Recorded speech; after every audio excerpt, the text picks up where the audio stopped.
WrestleBuddy Podcast. All about wrestling. Subscribe and follow for more content.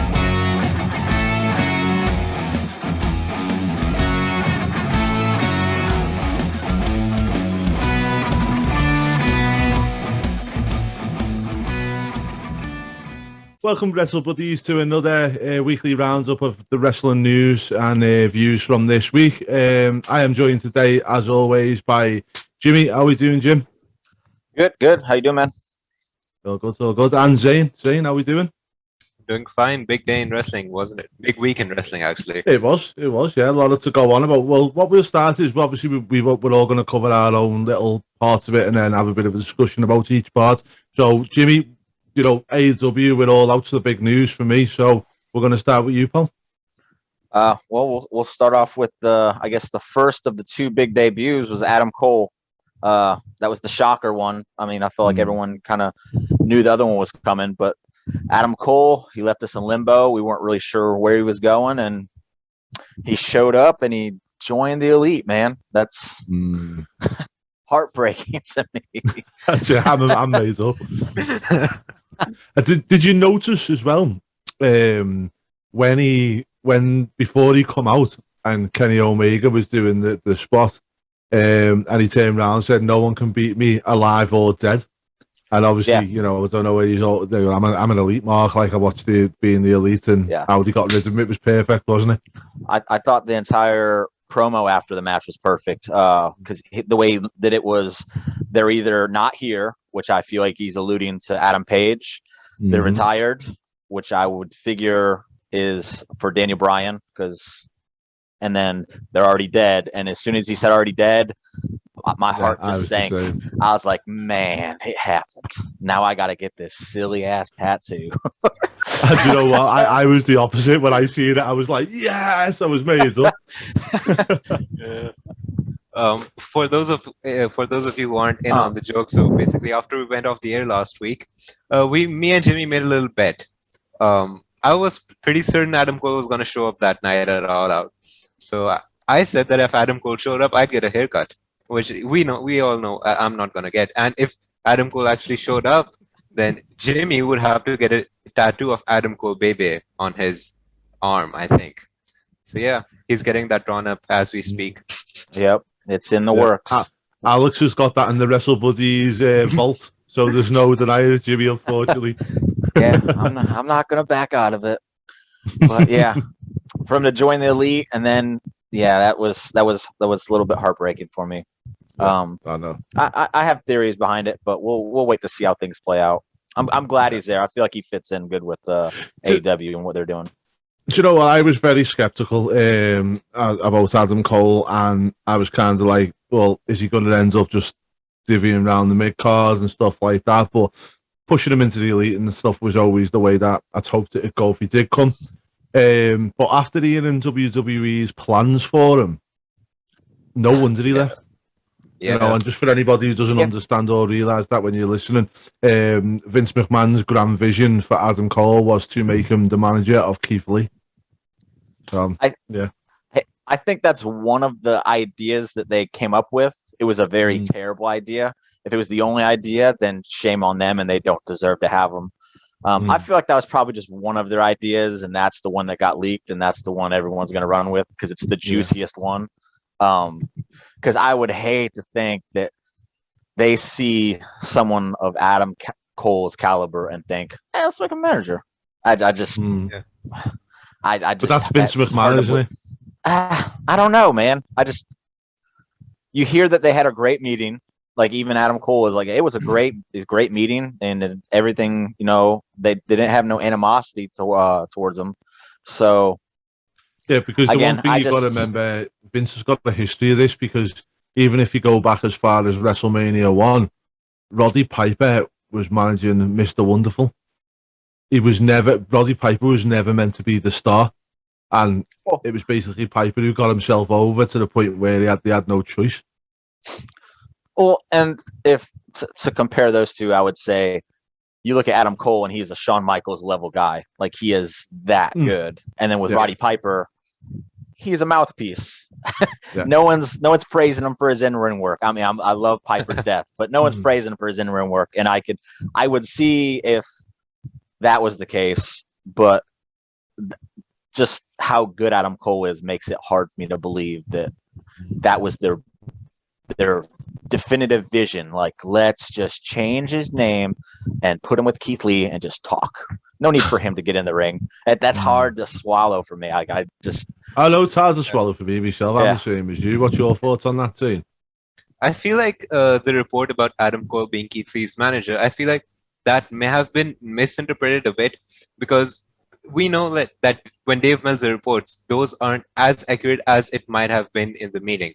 So what I took from it was maybe they were going for an angle with more of like a Shawn Michaels and Diesel comparison, where Keith Lee would have been the Diesel and the powerhouse of the group, while of the two people, and Adam Cole would have been more like Shawn Michaels.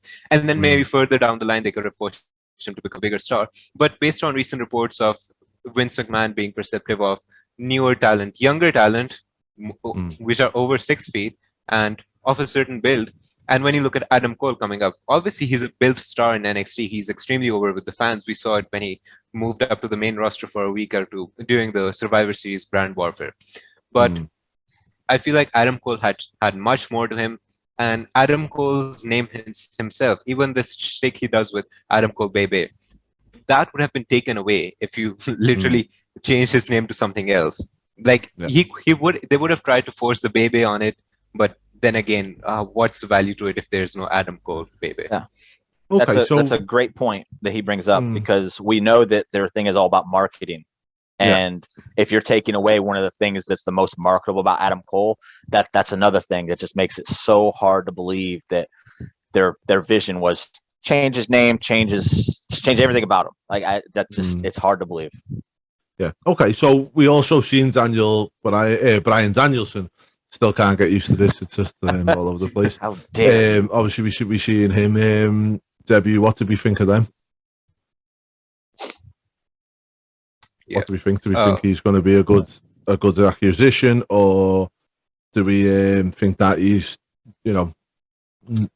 past it? That was the best way to use. I would say, based on what he's wanting to do, I would say we're going to see him used similarly to how they use Jon Moxley. They'll get the initial burst out of him because we want to see Omega, Bryan. We'll get that. And then he'll start doing his New Japan stuff and Mexico, and because that's what he really wants to do, and AEW just allows it. So, you know how we see Moxley wrestle all these legends in Japan. I feel like that's how we're going to see Daniel Bryan in a few months' time. Yeah. Okay. So, and also we did see, we won't spend, obviously we don't want to spend too much time on just All Out, but other highlights on All Out, we've seen Ruby Riott, or Ruby Soho now. She come and debuted and won the Casino Battle Royal. We had Mox get a win against I can't even remember his name. Satoshi Kojima. Yeah. And then he got confronted by Minoru Suzuki. Yeah. There we go. Set up their match on Dynamite. And the other thing was the cage match. Now, I thought it was a big high spots match. Didn't mind it too much, thought it was okay. What were your both thoughts on it? Go ahead, Zane. Okay, so I actually enjoyed the match itself. Even though it was a spot fest, I feel like there was a certain amount of storytelling in it, and it was the right time for the Lucha Bros to take the titles of the Young Bucks, because they've had it on for almost like 10 months at this point, and they've had a great run. If you look back at their matches, the match they won it from FTR. And then they had a few matches against MJF and Jericho and Santana and Ortiz. And they were all pretty good matches. But going into All Out, I didn't feel like Lucha Bros should have taken the titles off the Young Bucks. But midway through the match, my point of view changed. And I felt like Lucha Bros are in the position where they should have belts around them, be it in a singles capacity or in a tag team capacity. What about you, Jimmy? Well, I make it no secret, I'm not a fan of the Young Bucks. I know they're talented. I know what they can do. I'm not going to take that away from them. My problem with this match was the first half of it was literally the Young Bucks just destroying the Lucha Brothers. And it made me just feel like the Lucha Brothers were looking kind of like they don't even deserve to be in the same ring with the Young Bucks. That kind of took me away from the story that they were trying to tell with the match. The spots were nice. The athleticism that these guys work with is just insane. Like, even if I'm not into what's going on, I can still appreciate some of the stuff they're doing. I'm glad they finally lost. It's been past due. And I'm not mad at Lucha Brothers. I would have rather been Jurassic Express, but Lucha Brothers, the fans seem to enjoy it, so I'm not going to knock that. Yeah. It was what it was. I thought they should have won it. I agree with that. The one thing that I did want to mention on it is, it is high spot after high spot, and I know the talented guys, but I do feel like the Young Bucks lack depth. They're just annoying heels, or they might come across like, they haven't really got a lot of dimension to the character. Now, I don't know whether you've both seen this, but I went absolutely off my friggin' head when I seen it. Did you both see Dave Meltzer's fucking 5.75? 5.75 stars. In the chat, I told y'all it was going to be a 6-star rating, and I was laughed at. I was laughed at for it, and I was like, "No, I know this is going to be a 6-star rating." And then I saw the 5.75. I was like, "Yeah, I mean, I saw it coming. I don't get it, but I'm not Meltzer. It's his opinion. It's fine. A lot of people enjoy it, and that's all that matters at the end of the day." Okay, so we'll move on off. Probably best to go straight into Dynamite. I know you've got a few points to me. Just for the starters, did you both know that this week, the first time ever in this magical demographic that AEW seems to love, the 30 to 49 demographic, they beat Raw for the first time by 3,000 viewers? Yeah, that's insane, honestly. Yeah, so sorry. Yeah, okay.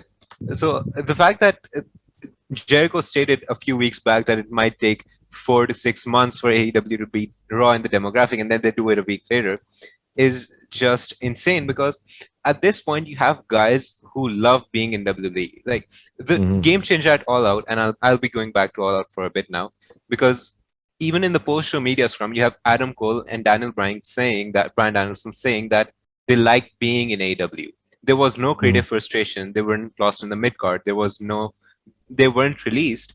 But the fact that they love being in AEW, but they love being in WWE, but still jumped ship to AEW, states how bigger of a deal AEW is right now and how professional wrestling is. So I'm not surprised that the age demographic 18 to 49 beat also. Do you know what's very, very interesting as well, right? And I'm going to let you answer this first, Jimmy, see if you can get it. What was the highest segment or, piece of AEW Dynamite? Oh, the highest watch segment, Jordan? Yeah, it was the Elite. No, it wasn't. Oh, it wasn't? Yeah, I thought it was. I could have swore it was the Elite. Nope, it was Ruby Soho. Oh, really?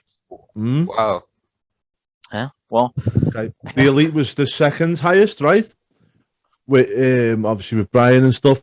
What was the third? What was the third? Punk? Nope. The Dark Order match versus the Pinnacle. Probably not Punk. Oh, wow. That's surprising.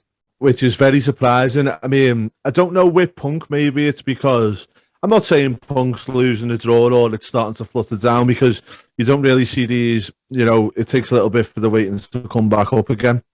Stuff like that. But I did feel like this week after Punk had his match and, maybe people were thinking like me. I mean, I watch it anyway, but it's kind of like, oh, well, we're just going to probably find out who he's going to be feuding with next or whatever. He's not. It shows to me that even though you've got a star like Punk, and this is something that Tony Khan probably needs to be very wary of, is the fact of just because you've got this star doesn't mean you can just have this star. You've got to do something with them, or as is proven there with viewerships, it won't happen. Jimmy, your thoughts? Yeah, they need to stop putting Punk out there just to give us the same speech over and over again. I love Punk. Like I said, he's my number one guy all time. I love him to death, but I feel like I'm just watching the same thing over and over every week. And if that's the case, they need to just take him off. Don't put him out there every week. There's no need for it. If you're just trying to put them, I feel like what they're trying to do is put them out there just so that they can promote them, pop a few extra numbers on that rating, and that's really it. There's no need for them to be out there doing that every single week if that's all we're gonna get. No. And the one thing I just want to mention is Adam Cole's during the Elite segment. I loved Adam Cole's promo. One thing I'm a big believer in, and I've heard so many people, Vince Russo, Jim Cornette, a lot of them say if real life mimicking art is the best form of entertainment. And when Adam Cole went over to Tony Schiavone and was like, if you step out of line with my missus, I'm going to slap you. I just thought it was brilliant.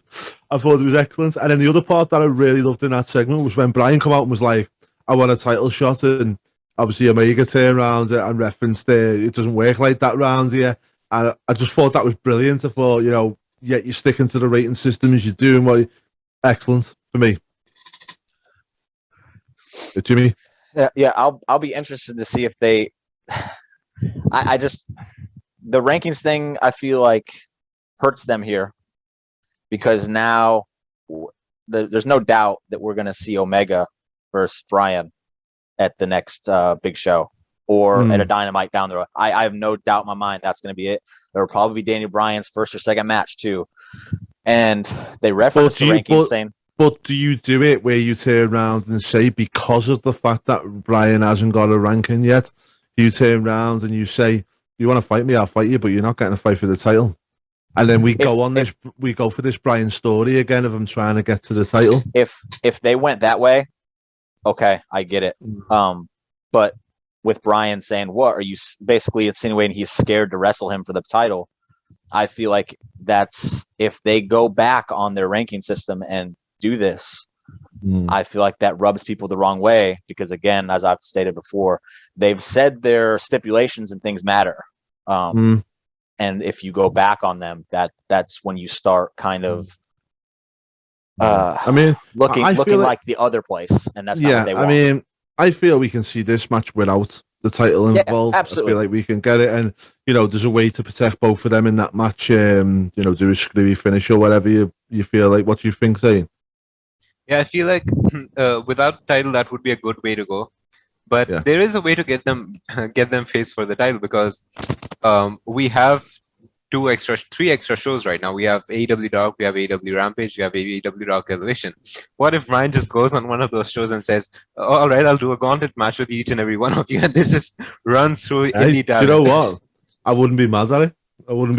Because at least it's creative, and as you say, Jim, it keeps within the ranking system, doesn't it?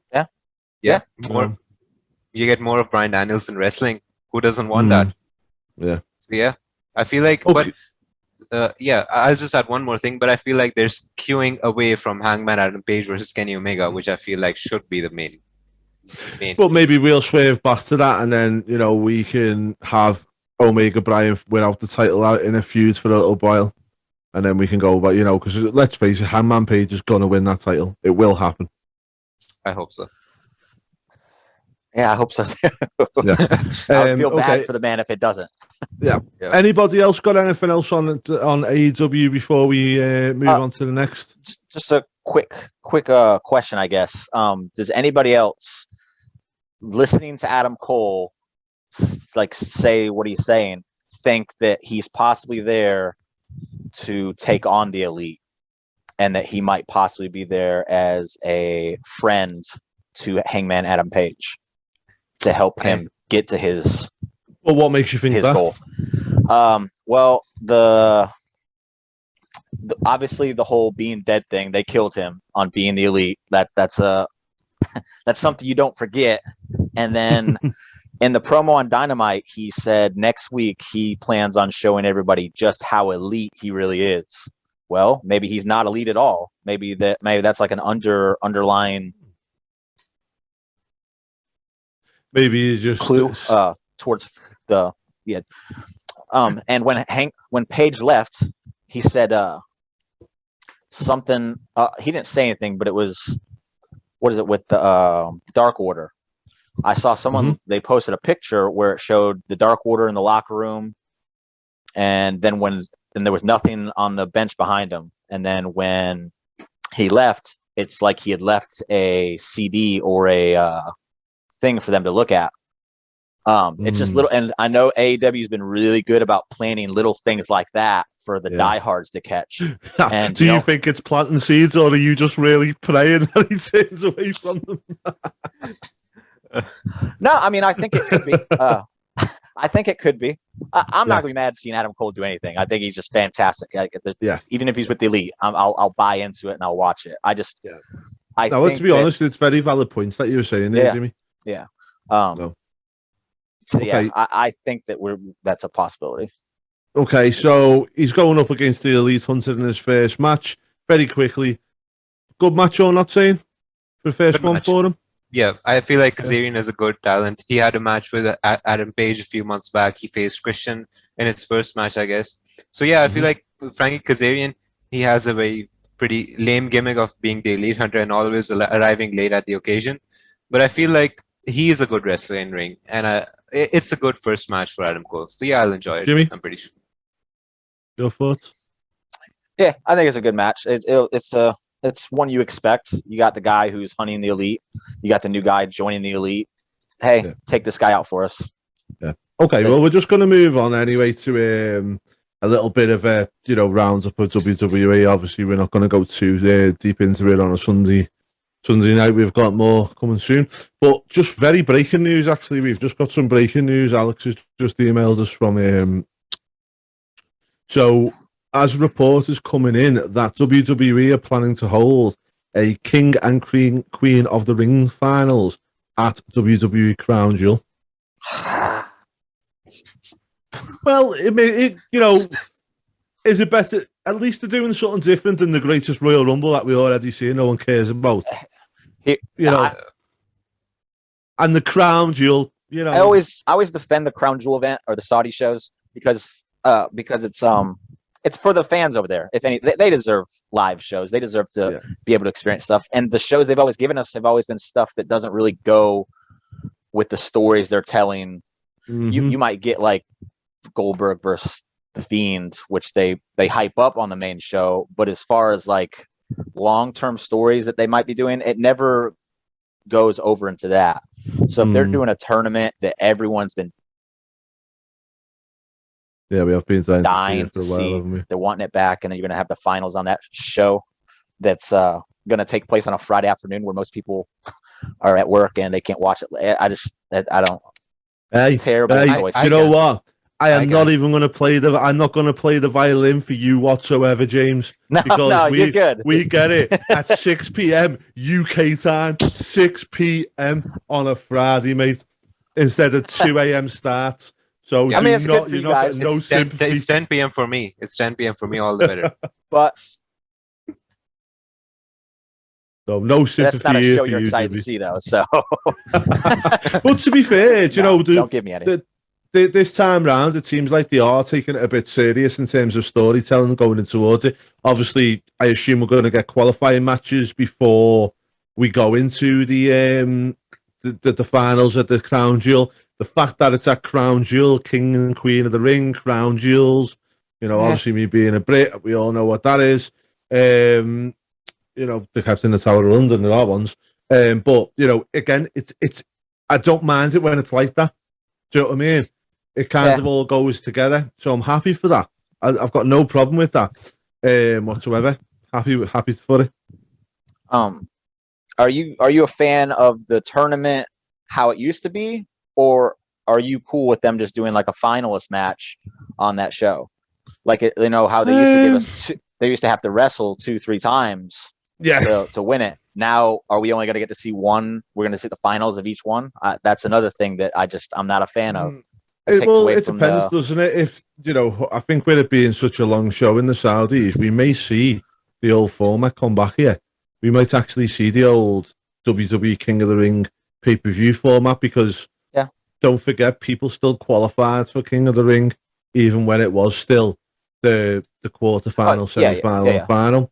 So we could see a bit of filler on Raw and SmackDown with these going forward. But with the Saudi show and trying to fill it up, we could see that. it makes sense for it to be that way.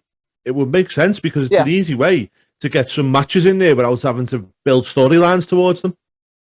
Yeah, it creates its own story. It creates its own story for the show. Exactly. It's a tournament, isn't it? But do you see them doing that with? Because I know they just had their first women's match on the last one they went to. Are they going to allow multiple women's matches on their show? That's Probably, a question because I know that's a big deal to them. So potentially it could be because I think if they've let one match on there, then why not have 3 or 4? The only thing I'd say is some people think we're I don't know, man. If you've got 3 quarterfinals, 2 semi-finals, and a final, you're talking 6 matches. So there's 12 matches altogether before you've done anything else. So I will retract that. I don't think that they are gonna do that format. They should do a semi and the final. I think that's how they did it the very last King of the Ring pay-per-view they did. It was the semifinals and the finals, and that's fine with me. I just don't want to see just the finals. It's an easy buy for the Crown Prince, isn't it, Zane? Because at the end of the day, it's like, well, we're giving you this. This isn't happening in the USA at the moment. It isn't happening in any other pay-per-views or anything. This is your own, kind of exclusive that's getting people around the world watching. So it's a good point. Do you not think, Zane? Yeah, definitely. I feel like for people who live in, I live in Asia, like Southeast Asia, and it's more convenient for me to get a ticket and fly to maybe Saudi to catch a show because the ticket's not expensive compared to going to US, and we don't get wrestling at all here in Asia, like not much. And the only exposure we have of wrestling is these WWE shows. So having these glorified house shows or something that is not very included in the WWE storyline, it's a fun little event, and I don't see any harm in it. But apart from the big major harms, the human rights concerns, I don't see Goldberg fiends. Yeah, yeah, go. Oh, yeah, sorry, my bad. The Ultimate Warrior will win the King of the Ring this year. May soul rest in peace. Yeah. Do we think we're going to see Mansoor win King of the Ring? I was literally just about to bring that up. That's not a bad idea. If he wins King of the Ring, my complaints are completely justified. Yeah, 100%. I think. But what Zane was talking about is exactly why I defend it, because I feel like getting a show over there is beneficial to the fans because they don't get that kind of experience. Yeah. So I've always said that's a cool idea. I wouldn't mind spending another couple of minutes on this. Obviously, we've got a little bit more of recapping and whatever else to have a little look at. But just very quickly, who's your picks and why? So we'll go with you first, Jimmy, to win the King of the Ring and Queen of the Ring. I'm going with Xavier Woods because he pushes for it all the time. And I feel like he has proven himself with the singles matches he's had this year. I feel like he has really shown the WWE universe, because I'm sure other people already knew, but the WWE universe never really got a chance to see it. And I think he's done that. And I think it would be great because with his social media presence and all the other stuff, I think it would be something he really took to like Booker T did back in the day. And with the Queen of the Ring, I'm going Liv Morgan because she probably should have won Money in the Bank. And it's about time they give her something to run with. Like it's way past time. Totally agree. But Jane? I really hope Xavier Woods is going to win the King of the Ring. I've been really rooting for him. His Twitter handle, I think, is it has King of the Ring in it right now, his Twitter name. So he's really passionate about it. So I hope he wins, and he's going to be my pick. For the women's side, I feel like they're going to hand it to Rhea Ripley because since they've taken the title off her, they're trying to somehow get her back into the title picture, and they feel like she deserves more. So they might give her the Queen of the Ring. Yeah, I mean, I'm with Jimmy on this one. I hope they give Liv Morgan the Queen of the Ring because it's a gimmick that she can run with. I'd do it. Or if not Liv Morgan, then the other one that I wouldn't mind seeing is Nikki Cross, because just to reset her away from the superhero gimmick, which they could do very easily by doing the Queen and then, change it like that.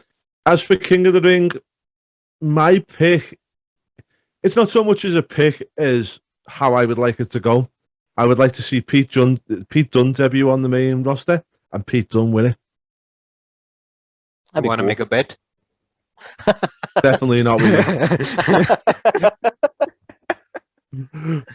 I'm not cutting my ponytail off or getting any Mike Tyson tattoo on my face or anything like that. But at the very least, they should have Xavier Woods in the finals. That way, if he doesn't win it, whoever does win it gets massive heel heat. Because everyone wants Xavier Woods to win it because of how passionate he is. I really do. Yeah. Okay, so we'll have a little quick look on Raw. Very, very quickly, we'll rush over Raw. I know, obviously, next Raw is tomorrow, so it's been quite a while. One of the highlights for me was the gauntlet. I like the way that it went throughout the show this week, and it kind of kept a bit of a story going, a bit of momentum throughout the show. Fought the right winners in Lashley and stuff. Very interesting that Lashley and Orton are both going to face each other twice in a night. Don't really know how they're going to do this. Do you think Randy Orton gets another title, Jimmy? No. Are they doing both matches tomorrow? So no, both matches are on Extreme Rules, are they not? Well, no, they're doing the title match tomorrow night on Raw. They moved it because this is what I thought was weird, is because originally the tag title match was scheduled for tomorrow, and then the Randy Orton Bobby Lashley was for Extreme Rules. But then yesterday they broke the news that it's going to be Randy Orton and Lashley for the title on Raw. So I'm not sure if there's like a instance where someone's not available, MVP or Riddle, maybe they're not available to wrestle tomorrow night, or what the deal is, or maybe there's just they have like a surprise up their sleeve for tomorrow night. I'm not sure. But yeah, I thought that was weird. Very interesting. Because then I don't know when the tag title match happens. Yeah, no, very interesting. Okay. Do you not think that they will give the title to Orton just to get him over the line? Is he level with Flair now? Is he? He's 14. 14 time world champion. 14, yeah. So he's level with Flair's 16, isn't he? He's 2 behind Cena, yeah. Flair and Cena are both 16. Flair's actually 19, but then again, yeah. Yeah. Okay.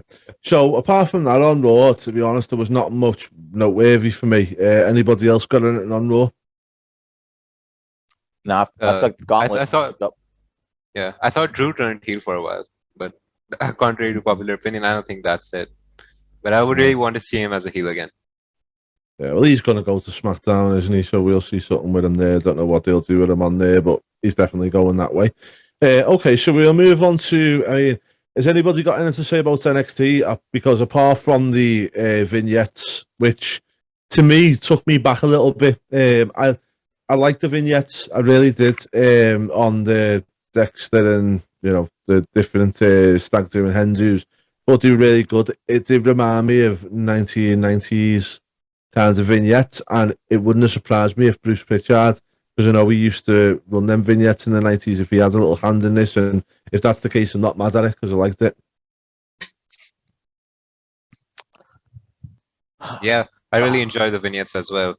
I feel like they were an ode to the parting era of NXT now, and we're heading into a new era of NXT with under 30-year-olds with 6'3", 300-pound muscular beefy dudes. So yeah, it was a good goodbye to that era of NXT. Do you think, just on that, I mean, just one thing I did want to say is at the moment NXT is running under the skeleton staff because of the mass budget cuts. Obviously, I think that needs fixing. Well, definitely needs fixing, whether they start using guys from Raw and SmackDown to do it or whatnot. Depends if they put Raw. Could you see NXT being recorded after Raw or SmackDown, or do we not see that happening at all? No. I think USA Network, when the rumors were spreading that NXT was returning to a tape format, USA Network made it known that they did not pay for a tape show. They want a live show. And with the new set that they appear to be having, I've only seen it through the vignettes, just like sketches of it. It doesn't look like they would put that much money into a set if it planned on being the tape format like they used to. Okay. One question I've got for both of you is, we said we're looking for 6'7" big guys, stuff like that. Do you think WWE is cutting the nose off to spite the face? Because for me personally, say, you've got a Brock Lesnar. Brock Lesnar looks really impressive when he picks up a little guy and just launches him like he, Bobby. I think it was Roman Reigns done it to Dominic Mysterio, didn't he? Not long ago. Yeah, when Dominic's not exactly small, but he's smallish where you can pick him up and launch him about. And I totally get the looking for the next stars, but I feel like they can't lose sight of the fact of you need these good workers who are smaller to get the big guys over. What's your thoughts on that, Jimmy? I don't think they're moving completely away from what they have. I think they're going to focus more on the bigger guys. Because like you just pointed out, you're always going to need those smaller guys to make those bigger guys look good in squash matches, or when you're building up heels to come out and destroy people. You need those smaller guys. And based on how they've continued booking, it doesn't appear that they want to get rid of some of these guys, like a Pete Dunne. They're offering him an extension. I feel like he fits that vanilla midget type that they said they were moving away from. So I think it's more. I think the rumor was skewed a little bit, and it's more just they're going to start really trying to focus on building those bigger guys and maybe separate themselves from an AEW who relies a lot on like the kind of wrestling you saw in NXT, and now they're going to try and move away from that to just something different. Your thoughts, Zane? I feel like when you think about all these younger talents and all these older talents and who came up from the independents, like you have your Garganos, Ciampas, and even Jimmy said Pete Dunne. And when you look at the booking of some other wrestlers who have been called up in the recent past and those who have been released, don't you feel like they would have been less motivated? And based on recent news that they're trying to push these bigger guys as the stars of the promotion, where does that leave them? Like, wouldn't they want to jump ship? Or even if WWE wants to keep them, would they want to stay there? It depends on where you're at in your career, doesn't it? I suppose if you're at the start of it, and it's well known within wrestling that most wrestling trainers will tell you, if you want to become a good wrestler, you need to learn to sell before you learn to go on the offensive. So, it could be a good place for somebody really, really young looking to start out and get a little bit of experience and a bit of exposure. At the end of the day, if you share a ring with Brock Lesnar, there's people that are still on the indie scenes now who are still living off the name of sharing a ring with Brock or somebody else. So yeah, could be any. So let's move on to SmackDown, our final real big show of the week here. I'm going to ask you both something here because I come across something when I was reading and I was flabbergasted because I didn't realise it when I was watching the show. So for both of you, how many wrestling matches were on Raw? On SmackDown, Jimmy? I haven't watched it yet, but okay. I think I heard it maybe 3 or 4. I think 4. 3 wrestling matches in a 2-hour show. Yep. Unbelievable. Wow. But I'm not saying that's a negative because watching the show, I didn't realise that and I enjoyed SmackDown. So did I. So, I'm not going to sit here and criticise because it was just more of something that shocked me because I didn't realise that was the case and I'd watched the show by this point.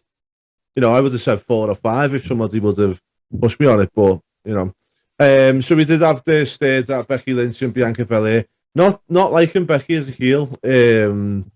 Just don't think it works. I think they're trying to push something that's not there. And I think they'll do WWE's thing that they do and swerve back from it pretty quickly. What's your thoughts on that, Jimmy?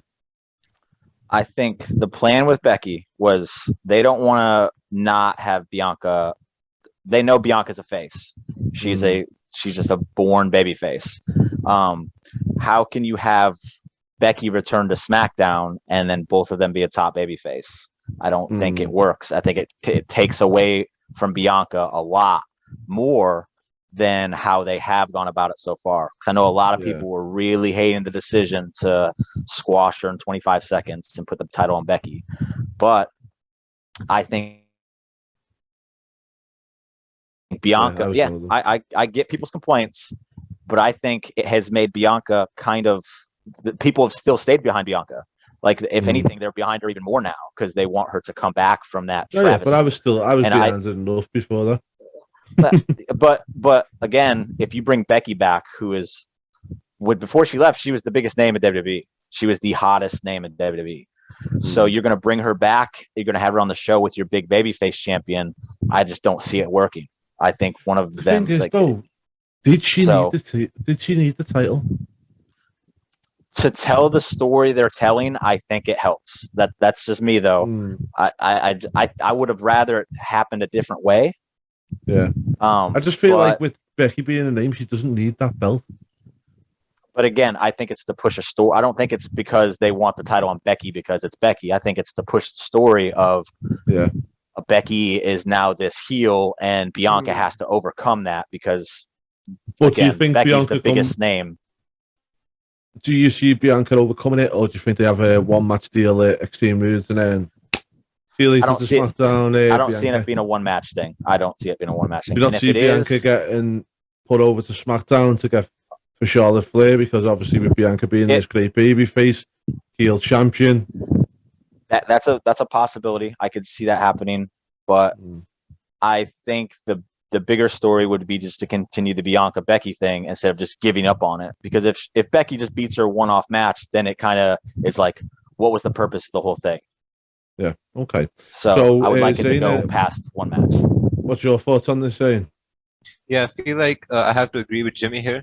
I think Bianca needs to win at least one match over Becky, because if she loses at Extreme Rules, then basically you've built a star at WrestleMania.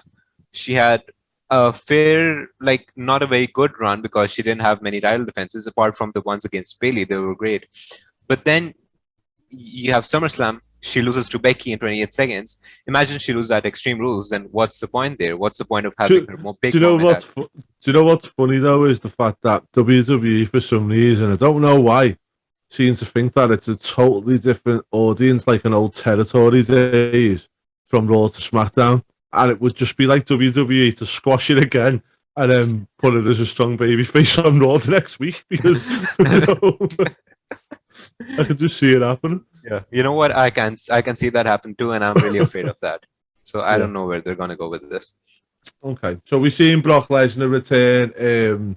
I really like this whole storyline, and I feel like the way that they're doing it with Heyman and the Lesnar bit and Roman asking some questions and not getting answers and all the rest of it it's just adding layer after layer onto this story. Me personally, I see this story going right through to WrestleMania. However they do it, I don't know. Maybe because Brock doesn't got as many dates or whatever it may be. But I just think they just seem to be throwing more and more layers on top of it, which for me is great, because it looks like there's going to be a long time to unravel all them layers before we get to the final showdown before the pair. Jimmy, we'll start with you. Brock apparently has 8 matches over the next year, so I would hate for them to drag this out to WrestleMania, just because I know he has 8 matches, and there's other people I want to see him get in the ring with.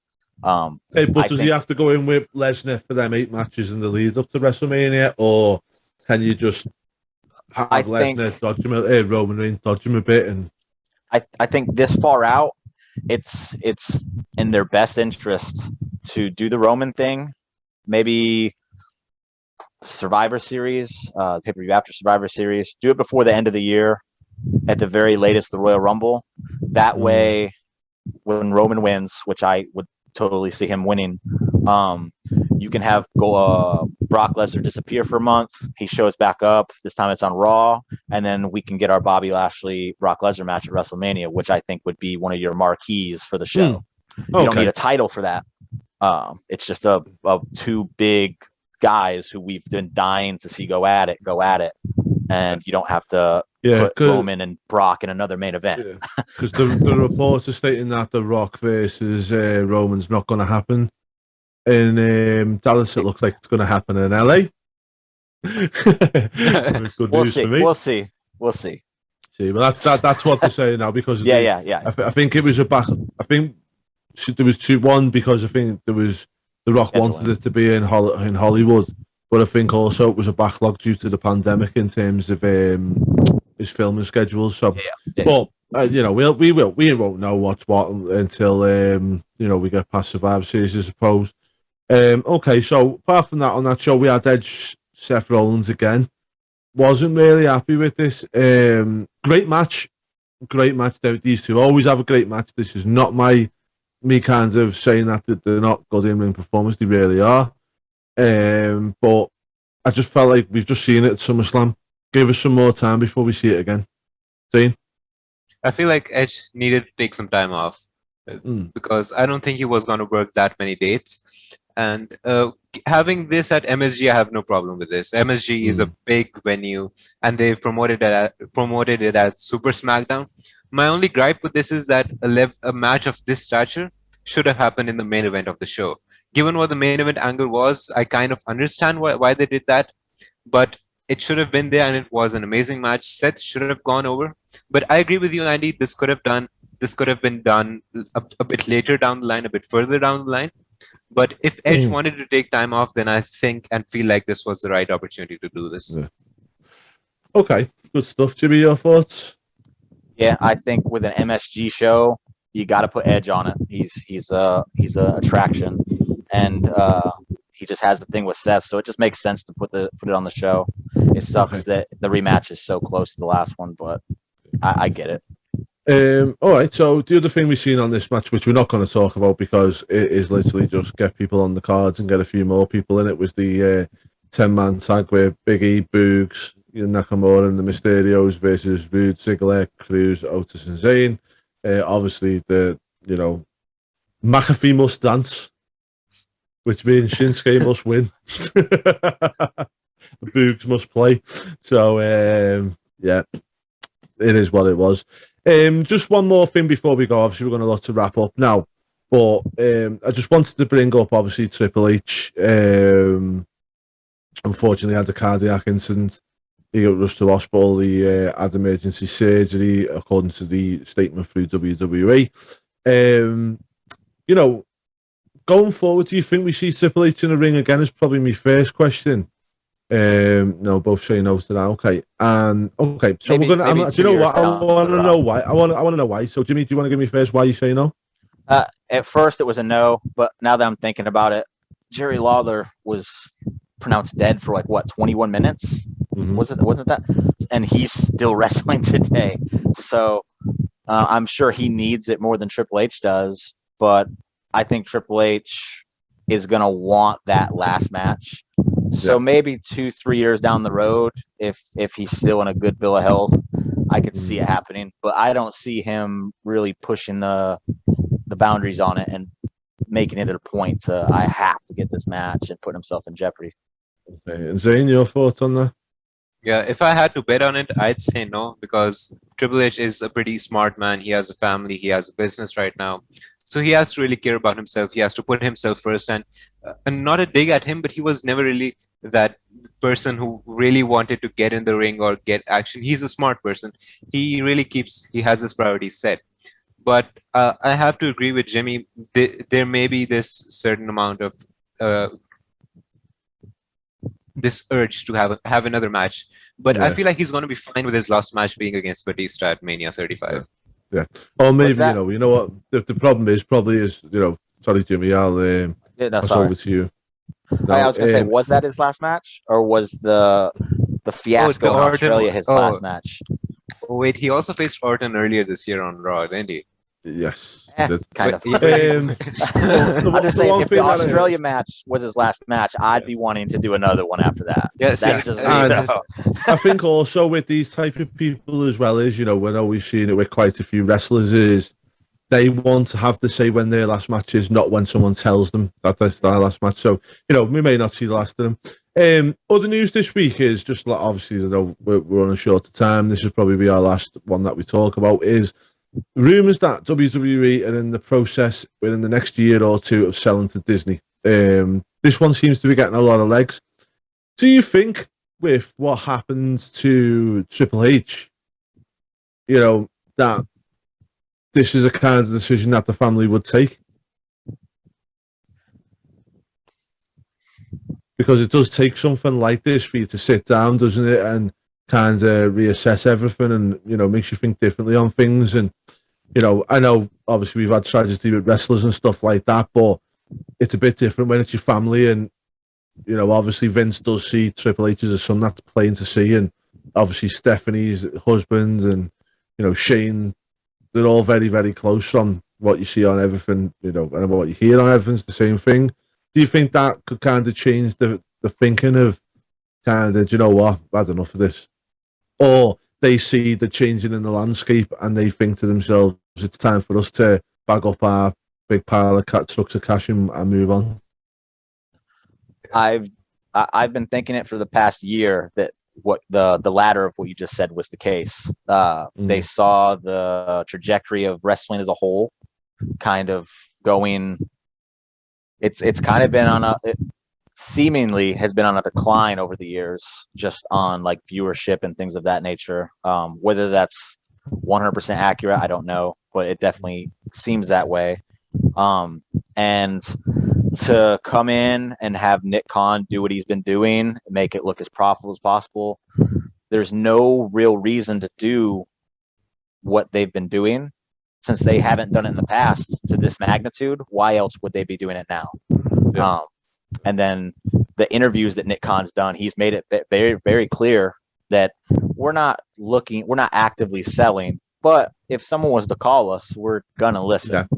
And if I was Vince McMahon, I don't know what your thoughts are. I know they've got the Peacock deal in place, and that could make a transition with them quite easy.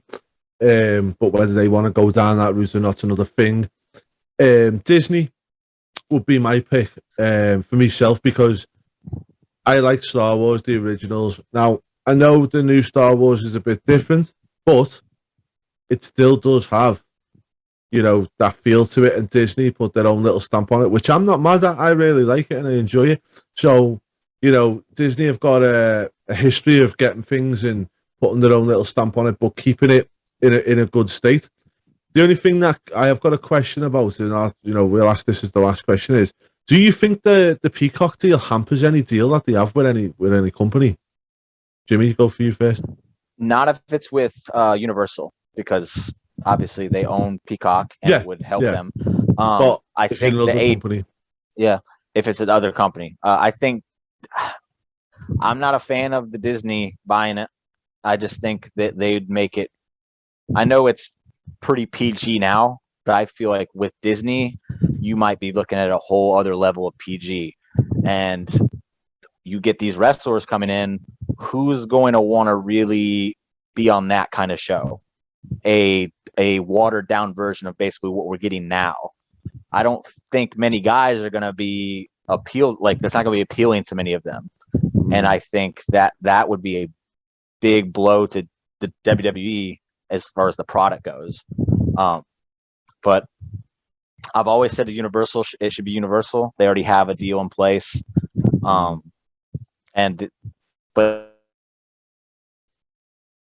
interesting. Okay.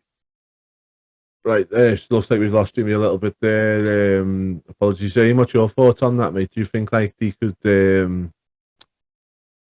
it would be Disney if it was anyone?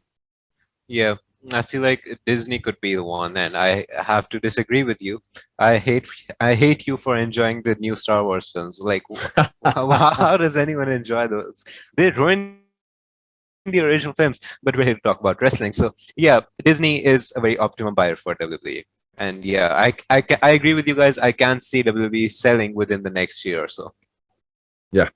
Okay. Jimmy, sorry about that, mate. I used to lose you for a second there. So okay, so is there anything else that you two want to just bring up, any points before we finish? We're just getting up to I think maybe the Kevin Owens news. Yes. I think that might deserve a little bit of time. Another heartbreaking news story. Kevin Steen is all elite. You want to make a bet? Anyone want to bet? No, I don't. No. Okay, my question that comes from it is I know if Kevin Owens is available, you sign him. You have to. He is professional. He is everything that's right about professional wrestling. Yeah. He's being a little bit held back now, and that's why I feel like it's a done deal already. He's going to AEW. But do you think, where do you think the line is for AEW signing, not necessarily just ex-WWE people, but people in general? Well, this Where do is you it. think the line is? One thing that Because frustrates me is this whole, he needs to go to AEW because WWE aren't using him right. yeah, no, Now, if I was Kevin Owens, I would not go to AEW. no. I would be in Japan within a heartbeat if I was him. Yeah. But just for the sake of what I'm asking, let's say he does sign with them, and then right behind him is Sami Zayn available. What if Sami Zayn signs with them? I wouldn't sign Sami Zayn if I was them. But do you think they will, though? Like, if you were them, you wouldn't. But do you think they will? Because they seem to really bank on these signings to get the pop from the debuts. They're really good at them, and it feels like that's something they really try to do. I'd say no. I think now that they've got Punk and stuff like that, I don't see them. I think Bray Wyatt will potentially be their last big one. And then if they have any sense, and I think people will be advising Tony Khan in the background saying, we've got a lot of depth in this roster.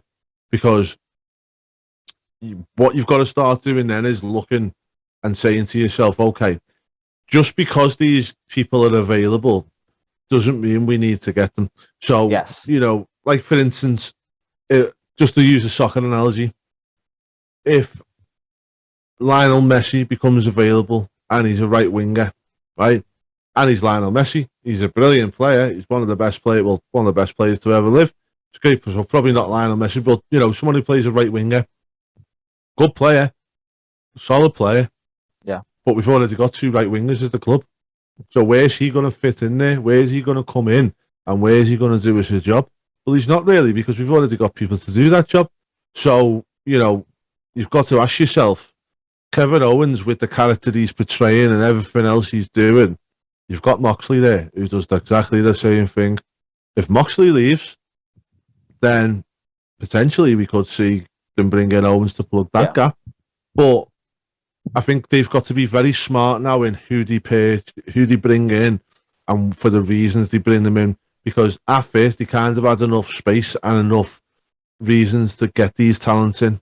But now they're going to have to really wind it in, because otherwise they are going to be known as an ex-company of WWE, which will be a turn-off, and Tony Khan will be aware of that. Okay. One thing I just want to ask, last question probably we'll go to, because I know we're running very short for time here, is, and I just want a one-word answer for you. Everybody talks about WWE to AEW confirmed, this person's contract up. Ooh. Who do we think is going to be the first one to jump ship the other way? B. Priestley's already done that. Sorry? B. Priestley has already done that. Hey, but who are we going to see a big name? Okay, big name. Like MJF. Wardlow. Wardlow. Okay. I think Brian Wardlow Cage is... for me. Oh, yeah. Sorry, Brian Cage. Yeah, that's a good shout. Or Moxley. Moxley could end up going back. That's what Alex was saying there too. He said he would never. Well, he says that until he gets a big check. And I know we've seen Brian Cage's missus on Twitter or Instagram or whatever it was going on about this, and this is what you're going to get now in AEW, because you can't sign too many stars, and I think that's where Tony's got to go, right? And I think, you know, Bray Wyatt's a bit of a different kettle of fish, because he could be part of your background creativity team, not just on his own character, but other people's as well. And also, I believe he doesn't need to have a title, Bray Wyatt or Wyndham Rotunda, as you probably call him now. He can just, as long as he gets that creative control, okay? But, right, I think that's time we wrap it up, guys. So, guys, thanks for watching today. Jimmy, always a pleasure, mate. Man. Really appreciate you jumping on as always, and I enjoy our little back and forwards, and commiserations on Mr. Adam Cole again, mate. And we look forward to seeing the tattoo. I think we should get Alex to do a reveal video of the tattoo. I think we should build this up like a storyline, Alex, and get a reveal at the end of it. Zane, pleasure as always, mate. Is anything you want to say to the guys or anybody before we finish? Yeah. find me at ZNPW and follow me exclusively. Don't follow any of the other guys that are in this meeting. Actually, Jimmy, don't follow me. I'm at 69 followers, so keep it that way. Jimmy, anything from you, mate, before we finish? I'm at Jimmy Bebe on Twitter, but don't follow me. Go follow Zayn. Ruin his follower account. Yeah. Although we have heard rumors that it's going to change to Jimmy Elite within the next week or so. I've already made the banner for that. I'm all elite. All right, guys. Well, yeah, thanks, guys. Make sure you check us all out on WrestleBuddy.com as well, guys. I know there's probably people that watch the videos and don't check out the website. We do some fantastic content on there. You know, we do top 5s, top 10s, breaking news. You know, if you can't watch Raw, SmackDown, any of them, AEW Dynamite, AEW Rampage, whatever it is you can't watch, go to WrestleBuddies because we have our takeaways. So basically what we do, we work hard and we sift through the shit and just put the good stuff at the top for you, ready to read, don't we, Jim? Yeah, man, absolutely. Yeah. I know a lot of you don't like watching Raw. I'll shift through all the shit for you. Yeah. So basically, we're like the censor to help you with that. So we just censor all the crap and give you the good bits. So which only takes you 5 minutes to read. So yeah, make sure you go and check that out. Guys, thanks again, and Wrestle Buddies, we will catch you again next week with another podcast. So before then, take care. Bye now.